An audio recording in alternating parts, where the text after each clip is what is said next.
Ya, shalom saudara-saudara. Hari ini kita akan berselancar dalam kebenaran dengan topik pertobatan atau mengenal pertobatan.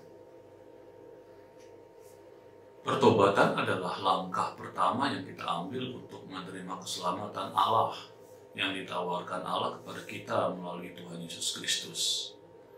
Allah telah membuat Yesus yang saudara salibkan itu menjadi Tuhan dan Kristus.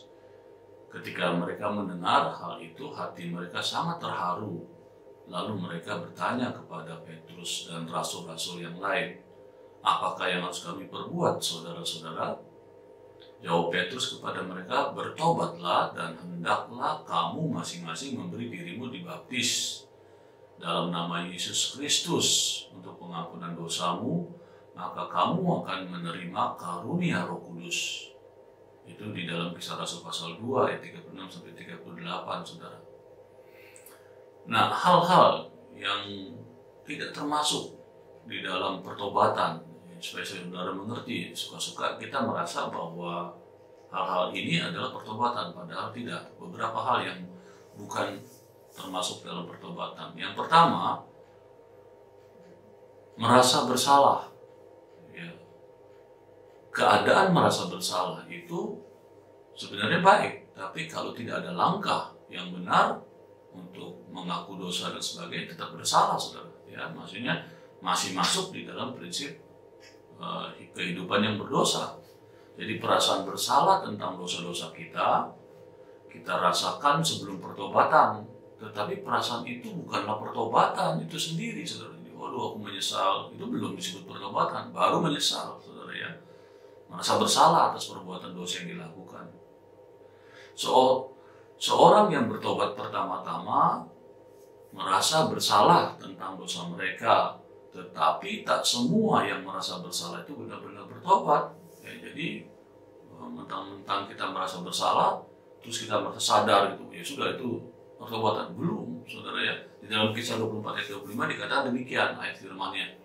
Tetapi ketika Paulus berbicara tentang kebenaran, penguasaan diri, dan penghakiman yang akan datang, Felix menjadi takut dan berkata, "Cukuplah dahulu dan pergilah sekarang. Apabila ada kesempatan baik, aku akan menyuruh memanggil engkau." Jadi jelas, Felix merasa bersalah, tetapi ia tidak bertobat. Jadi merasa bersalah, atau dia sadar dirinya salah, tetapi dia tidak bertobat, ya belum disebut pertobatan. Ya saudara. Nah seterusnya, pertobatan bukan hanya menyesal atas dosa-dosa kita. Ya, beberapa orang merasa sangat menyesal karena akibat dosa-dosa mereka, atau karena mereka telah ditangkap melakukan perbuatan salah, ya, melanggar kebenaran firman Allah, mencuri ditangkap, narkoba ditangkap, ya, dan sebagainya, menipu ditangkap. Banyak orang menyesal bukan karena perbuatan salah mereka, tetapi karena hukuman. Jadi karena dihukum baru merasa menyesal. Jadi bukan karena menyesal dan mau bertobat, tetapi karena dihukum baru sadar mereka itu salah dan menyesal. Tetapi itu belum disebut pertobatan, saudara. Karena tertangkapnya itulah, gitu ya. Nah itu yang harus kita mengerti, ya, karena firman mengatakan duka cita yang dari dunia ini menghasilkan kematian. Jadi kalau saudaranya menyesal saja atas perbuatan dosa saudara karena saudara ditangkap, ya saudara tetap aja belum disebut bertobat. Ya, yang ketiga, pertobatan bukan hanya mencoba untuk menjadi seorang yang baik. Ya, ini kita juga ada beberapa hal dari manusia yang merasa mencoba menjadi orang baik itu disebut pertobatan. Bukan, saudara ya. Banyak orang mencoba dengan kekuatan mereka sendiri untuk menjadi baik, gitu ya, dan merubah cara hidup mereka, gitu ya. Barangkali yang tadinya pemabuk, berhenti, gitu ya, tapi tidak didasarkan karena pertobatan, tapi hanya karena sekedar ingin berhenti saja dari mabuk. Itu belum tentu, saudara. Usaha apapun yang dilakukan sendiri itu mempunyai akar kebenaran diri sendiri yang tak dapat memenuhi kebutuhan akan pertobatan dari dosa. Di dalam Yesaya 64 ayat 6 mengatakan begini, demikianlah kami sekalian seperti seorang najis, dan segala kesalehan kami seperti kain kotor.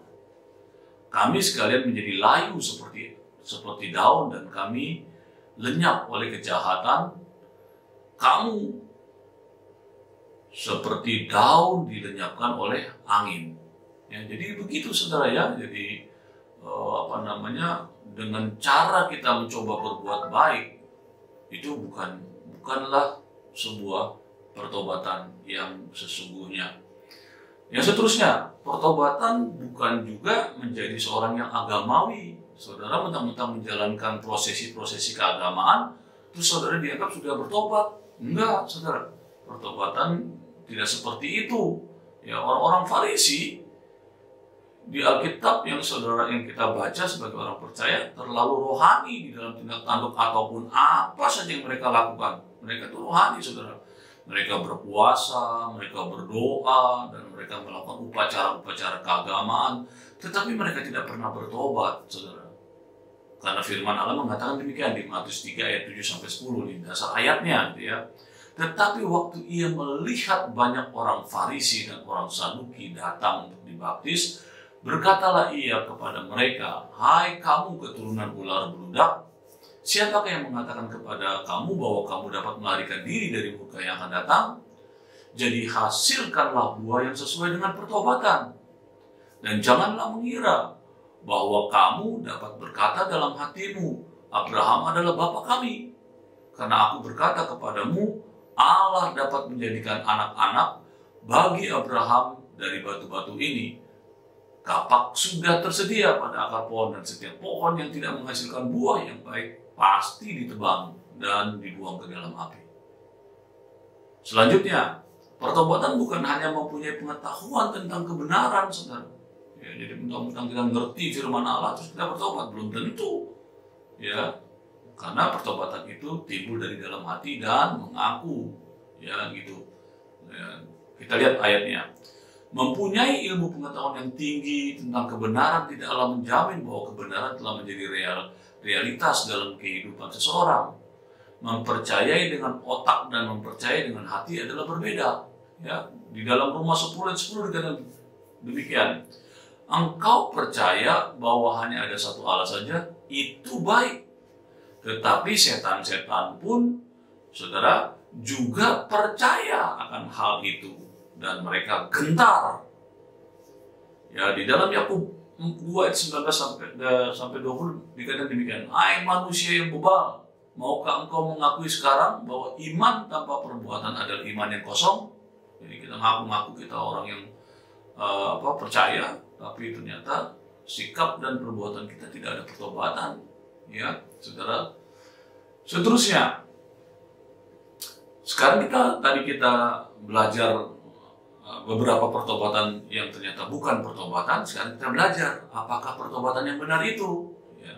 Yang pertama, pertobatan yang benar adalah penyesalan pada Allah akan dosa-dosa saudara dan saya. Ya, jadi kalau saudara dan saya sadar, gitu ya, menyesal, ya kepada Allah. Nah, itu dikatakan demikian. Pertobatan yang benar adalah rasa penyesalan tidak hanya pada diri sendiri atau pada orang lain yang sudah kita lakukan kerugian-kerugian karena dosa-dosa dan kejahatan kita itu, tetapi yang pertama dan yang paling terutama adalah penyesalan yang sungguh-sungguh pada Allah. Nyesal, Tuhan, ampuni aku Tuhan, gitu ya, atas segala perbuatanku. Jadi di dalam Mazmur 51 ayat 3-6 mengatakan demikian, kasihanilah aku ya Allah menurut kasih setiamu, hapuskanlah pelanggaranku menurut rahmatmu yang besar. Bersihkanlah aku seluruhnya dari kesalahanku, dan tahirkanlah aku dari dosaku. Ya, sebuah pengakuan kepada Allah, saudara. Sungguh-sungguh merasa benar-benar merasa mengecewakan Tuhan sekali, menyakiti hati Tuhan dan minta ampun. Sebab aku sendiri sadar akan pelanggaranku. Sadar, saudara. Aku senantiasa bergumul dengan dosaku. Terhadap Engkau ya Allah, terhadap Engkau sajalah aku telah berdosa dan melakukan apa yang Engkau anggap jahat. Nah, saudara, itu pengakuan, saudara. Nah, seterusnya, Ya pengakuan itu harus jujur, saudara, tidak hanya sekedar ngomong tok, tapi tidak melakukan dengan tindakan-tindakan. Ya, dikatakan Mazmur 32 ayat 5 berkata demikian, dosaku kuberitahukan kepadamu dan kesalahanku tidaklah kusembunyikan. Jadi kita benar-benar ngaku akan kesalahan kita. Aku berkata, aku akan mengaku kepada Tuhan pelanggaran-pelanggaranku. Jadi kita benar-benar mengakui, saudara, akan pelanggaran kita, kesalahan kita, perbuatan dosa kita. Dan engkau mengampuni kesalahan dari dosaku, saudara. Nah itu juga ada, saudara, di dalam 1 Yohanes 1:9. Jika kamu mengaku dosamu, maka ia setia dan adil. Ia akan mengampuni segala dosamu dan menyucikan segala dosa. Dia akan mengampuni segala kesalahanmu dan menyucikan segala dosamu. 1 Yohanes 1:9. Seterusnya, tindakan-tindakan kita untuk kita disebut pertobatan yang benar, meninggalkan dosa-dosa Anda. Bukti dari pertobatan saudara, penyesalan saudara kepada Tuhan dan pengakuan dosamu, ya, yang pertama kamu harus meninggalkan dosa. Ya. Amsal 28 ayat 13 mengatakan demikian. Siapa menyembunyikan pelanggarannya tidak akan beruntung, tetapi siapa mengakuinya dan meninggalkannya akan disayangi. Jadi sudah mengakui, Tuhan aku berdosa, sebutkan dosa-dosa saudara. Setelah itu tinggalkanlah semua dosa-dosamu itu. Ya. Dan seterusnya, langkah seterusnya, tanda bahwa kita sudah bertobat, membenci dosa. Ibrani 1:9 berkata demikian, engkau mencintai keadilan dan membenci kefasikan, sebab itu Allahmu telah mengurapi engkau, dan kamu akan merasa mual melihat dirimu sendiri karena segala kejahatan-kejahatan yang kamu lakukan. Itu, saudara, orang yang sudah sadar dirinya bersalah, dia benci dengan perbuatan-perbuatan yang lamanya dia, dan jijik atas perbuatan-perbuatannya dia. Ya, mual gitu ya. Dan seterusnya dikatakan demikian, apabila mungkin bayarlah pada orang lain apa yang Anda berhutang. Ya, itu tindakan, ya, tanda pertobatan itu ya. Ya, seterusnya dikatakan demikian, kalau kamu punya hutang, apa saja harus bayar. Di dalam Lukas 19 ayat 8 dikatakan demikian, tetapi Zakius berdiri dan berkata kepada Tuhan, Tuhan, setengah dari milikku akan kuberikan kepada orang-orang miskin, dan sekiranya ada sesuatu yang kuperas dari seseorang akan kukembalikan 4 kali. Nah itu tanda bukti bahwa kalau dia merasa bersalah, dia berani ngaku dan dia janji akan mengembalikan segala yang dia rugikan itu, gitu ya. Nah sekarang tindakan-tindakan pertobatan itu apa? Ya, pertobatan itu mengenai apa saja? Ya, yang pertama, berbalik dari dosa. Ya, 1 ayat 4 mengatakan demikian. Janganlah kamu seperti nenek moyangmu yang kepadanya para nabi yang dahulu telah menyerukan demikian. Beginilah firman Tuhan semesta alam. Berbaliklah dari tingkah lakumu yang buruk dan dari perbuatanmu yang jahat. Tetapi mereka tidak mau mendengarkan dan tidak mau menghiraukan aku. Nah itu, saudara, ya, harus berbalik dari dosa-dosanya yang lama. Tidak boleh lagi, saudara, tetap hidup di dalam dosamu. Walaupun saudara sudah mengaku dosamu, kamu harus tinggalkan. Kalau kamu pemabok, berhenti jauh dari minuman keras. Ya, bertobat harus begitu. Yang seterusnya, ya, pertobatan itu mengenai apa saja? Ya, berbalik dari dunia ini. Ya, kalau saudara selama ini mengasihi dunia, saudara harus tinggalkan perbuatan-perbuatan dunia yang tidak selaras dengan firman Allah. Ya, 1 Yohanes 2:15 mengatakan demikian. Janganlah kamu mengasihi dunia dan apa yang ada di dalamnya. Jikalau orang mengasihi dunia, maka kasih akan Bapa tidak ada dalam orang itu. Ingat ini kebenaran firman ya, yang menyatakan demikian. 1 Yohanes 2:15. Jadi kalau saudara tetap mengasihi perbuatan-perbuatanmu yang lama itu, ya kamu, saudara, mengasihi dunia berarti. Masih suka berzina, masih suka mencuri, masih suka menipu. Ya, berbalik, saudara. Ya, itu perbuatan-perbuatan dunia. Ya, seterusnya, berbalik dari dirimu sendiri. Ya, 2 Korintus 5 ayat 15 mengatakan demikian.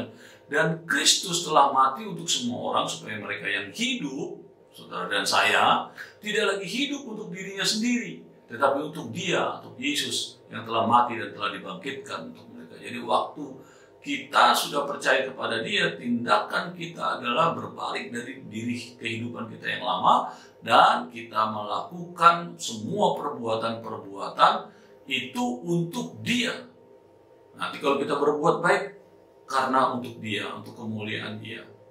Kita nolong orang itu karena perbuatan untuk Tuhan. Semua tindakan-tindakan kita yang kita lakukan, pelayanan yang baik, bekerja yang baik di kantor, tindakan-tindakan yang baik, bertetangga yang baik, saudara, itu saudara adalah kita beranikan semuanya untuk kemuliaan Tuhan, gitu ya.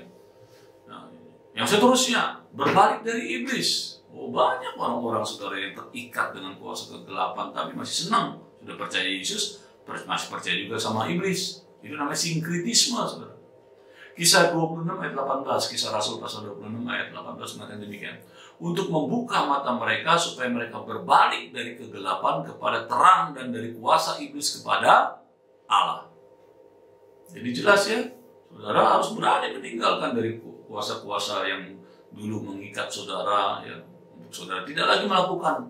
Ya, kalau saudara dulu masih suka berhubungan dengan kuasa kegelapan, paranormal, zodiak dan sebagainya, sudah selesai, saudara nggak boleh lagi. Itu perbuatan-perbuatan yang tidak benar di hadapan Tuhan.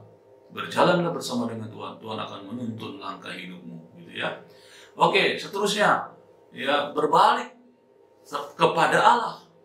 Tadinya kita kepada dunia, sekarang kita berbalik, ya, 180 derajat, kita pandang Dia, pandang terus padanya, jangan menoleh, jalan terus, jangan pandang salah orang lain, pandang saja Yesus. Jadi kita berbalik sekarang kepada Yesus, memandang Dia saja dan terus mengikuti Dia. Zakaria 1 ayat 3 mengatakan demikian. Sebab itu katakanlah kepada mereka, demikianlah firman Tuhan semesta alam. Ya, ini firman alam mengatakan demikian. Kembalilah kepadaku, demikianlah firman Tuhan semesta alam, maka aku akan kembali kepadamu. Firman Tuhan semesta alam. Saudara mau Allah mendekati saudara? Saudara harus berbalik kepada Allah, gitu ya. Seterusnya, berbalik kepada kehidupan yang benar. Nah, ini yang terakhir nih, saudara ya. Jadi kita dikatakan oleh Tuhan bukti tanda bahwa kita benar-benar sudah bertobat adalah berbalik pada kehidupan yang benar. Ya, di dalam Roma 6 ayat 13 mengatakan demikian.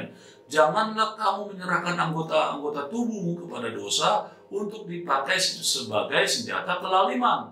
Tetapi serahkan dirimu kepada Allah sebagai orang-orang yang dahulu mati, tapi sekarang hidup. Serahkanlah anggota-anggota tubuhmu untuk menjadi senjata-senjata kebenaran. Dulu ya, tubuh kita, pikiran kita, mata kita, telinga kita lakukan untuk perbuatan-perbuatan yang tidak benar. Tapi sekarang setelah saudara percaya Yesus Kristus sebagai Tuhan dan Juru Selamat, saudara menyesalkan dosa-dosa saudara, percaya Dia sebagai Tuhan dan Juru Selamat, saudara harus bertindak, ya. Yaitu dikatakan berbalik, ya, pada kehidupan yang benar. Demikianlah berselancar dalam kebenaran hari ini yang berbicara tentang pertobatan. Tuhan Yesus memberkati.